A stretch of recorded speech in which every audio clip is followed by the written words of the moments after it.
তো এই স্বাস্থ্যসাথী কার্ড আমাদের অনেকেই আছে, কিন্তু এই কার্ডে কতগুলো মেম্বার আছে আমরা অনেকে হয়তো ভুলে গেছি। কার্ডটা অনেকদিন আগে করেছি, সেক্ষেত্রে ভুলে গেছি যে কতগুলো মেম্বার অ্যাড আছে। সেটা কী করে চেক করবেন খুব সহজে দেখিয়ে দেবো মোবাইলের মাধ্যমে, খুব আপনারাও করতে পারবেন। তো এরকম ভিডিও পেতে আমাকে ফলো করুন আর ভিডিওগুলো একটা করে শেয়ার করে দেবেন, ঠিক আছে, যাতে ইনফরমেশনগুলো সকলেই পায়। এগুলো খুবই ইম্পর্টেন্ট ভিডিও। তো চলে আসুন গুগল ক্রোমে, লিখুন স্বাস্থ্যসাথী কার্ড স্ট্যাটাস চেক বলে। তারপরে 3 নম্বর যে অপশানটা আছে ফাইন্ড ইওর নেম, সেখানে ক্লিক করবেন। খুব সহজেই নিজের আধার কার্ড দিয়ে চেক করতে পারবেন স্ট্যাটাস, যে কতজন মেম্বার অ্যাড আছে। তারপর নিচে চলে আসবেন, অ্যান্ড যে কোনো একটা মোবাইল দিয়ে লগ ইন করবেন, কোনো ওটিপি লাগবে না, শুধু মোবাইল নাম্বারটা দিলেই হবে। তারপর যদি আপনার কার্ড ইয়ার সেল করবেন, তারপরে নাহলে আদার্স করবেন, যে কোনো একটা অপশান বেছে নেবেন, তারপর সাবমিট করবেন।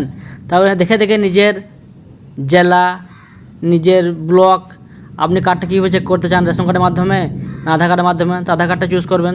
তারপরে ব্লক সিলেক্ট করবেন, নিজের ব্লক, নিজের গ্রাম পঞ্চায়েত পর্ব সব সিলেক্ট করবেন। দেখে দেখে খুব সহজ, আপনারা সকলেই পারবেন। তাই ভিডিওগুলো দেখতে হলে আমাকে ফলো করে রাখুন, খুব ইম্পর্টেন্ট ভিডিও পাবেন পরবর্তীতে। তারপরে আমার দেখে দেখে আধার কার্ডের নাম্বারটা বসিয়ে দেবেন, যে 12টা নাম্বার থেকে দেখে দেখে বসিয়ে দেবেন।